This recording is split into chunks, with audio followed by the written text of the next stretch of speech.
এক দরিদ্র মুসলিম পরিবার তাদের রাতের খাবার তৈরি করছিল। ছোট্ট একটি পাত্রে দুধ রাখা ছিল। তাদের আদরের বিড়াল মিমি কাছেই বসে কৌতূহলী চোখে সব দেখছিল। কিছুক্ষণ পর মা অন্য কাজে একটু ব্যস্ত হয়ে পড়লেন। দুধের পাত্রের দিক থেকে তার নজর সরে গেল। মিমি দুধের দিকে তাকালো। তার চোখে ক্ষুধার্ত ভাব স্পষ্ট। সে আশেপাশে তাকালো, কেউ দেখছে না। দুধ পানের লোভ সামলানো কঠিন ছিল, কিন্তু মিমি দ্বিধাগ্রস্ত হলো। সে পরিবারের দিকে তাকালো, তারপর আবার দুধের দিকে, যেন কিছু ভাবছে।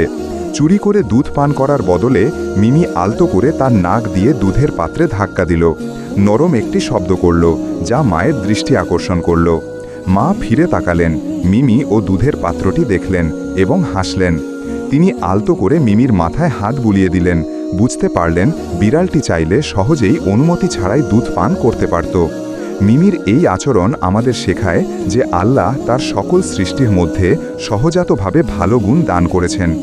এমনকি ছোট বিষয়েও সততা রক্ষা করা কত মূল্যবান।